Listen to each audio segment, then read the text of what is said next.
Lundi 26 juin, bienvenue dans le 18h et merci de suivre RTI 1. Les forces armées ivoiriennes veulent s'ouvrir davantage à l'opinion publique.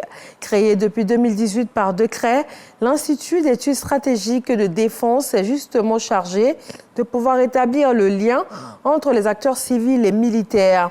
Après plusieurs sessions au niveau international, la Côte d'Ivoire va abriter sa toute première session nationale pour la réflexion stratégique. Et elle va impliquer l'armée nationale, les institutions, les entités gouvernementales et la société civile. Il s'agit, durant 48 heures, de mieux s'outiller sur le fonctionnement de l'armée ivoirienne, son organisation, mais aussi les grands défis sécuritaires actuels. Le président de l'Assemblée nationale de Côte d'Ivoire est en Terre sainte d'Arabie Saoudite, Adama Bictogo, avant l'étape de ce jour de Mina, a rendu visite aux pèlerins ivoiriens à leur hôtel. Au moment où il s'apprêtait à se rendre à Mina, étape majeure du pèlerinage, la délégation ivoirienne a reçu la visite du président de l'Assemblée nationale, Adama Bictogo. Une visite pour s'enquérir de leurs nouvelles et pour leur transmettre les encouragements et les félicitations du président de la République, Alassane Ouattara, qui a permis que l'ensemble des pèlerins ivoiriens soient regroupés dans un même hôtel. Je suis avec une délégation de ministres suite à la volonté du président de la République, son Excellence Alassane Ouattara, qui a bien voulu nous permettre cette année de faire le Hajj. Dans cette même dynamique, je voudrais exprimer toute notre gratitude au président Alassane Ouattara, non seulement pour nous avoir permis de venir donc accomplir le Hajj, mais d'avoir permis à 7000 Ivoiriens musulmans de venir accomplir le Hajj dans le plus beau site de toutes les communautés des différents pays, je dirais, d'Afrique et même du monde.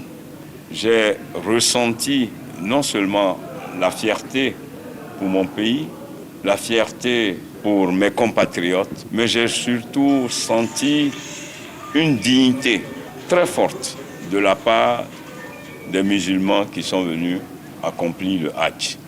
Une visite des locaux du commissariat du Hajj a permis au président de l'Assemblée nationale, Adama Bictogo, de saluer les efforts du comité d'organisation et d'inviter les pèlerins à prier pour le chef de l'État, Alassane Ouattara, et pour tout le pays. Gérer 7000 personnes dans un seul espace, pour un seul but, mais j'ai rencontré une équipe non seulement soudée, mais une équipe déterminée, une équipe qui est emportée juste pas par la même dignité, par la même fierté des moyens que le président Alassane Ouattara a bien voulu mettre à leur disposition. Nous sommes venus ici pour prier pour la paix en Côte d'Ivoire, pour le renforcement de la cohésion sociale en Côte d'Ivoire et prier pour que le président Alassane Ouattara ait une santé de fer pour conduire encore et encore plus loin le bateau ivoire.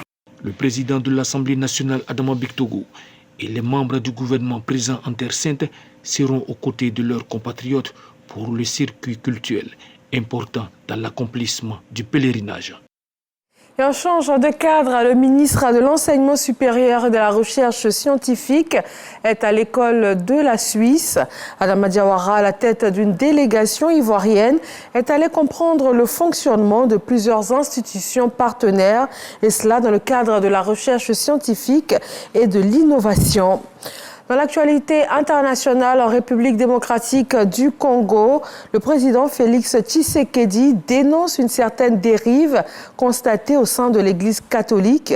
Une sortie qui fait suite aux réquisitoires sévères des évêques congolais contre sa gouvernance et le processus électoral à seulement 6 mois des élections générales dans le pays. Le chef de l'État a affirmé cependant n'avoir aucune leçon à recevoir en matière de démocratie. Au Rwanda, la réclusion criminelle à perpétuité est requise contre Philippe Magnier, l'ancien adjudant-chef de gendarmerie naturalisé français, comparaît aujourd'hui devant la cour d'assises de Paris pour génocide et crimes contre l'humanité.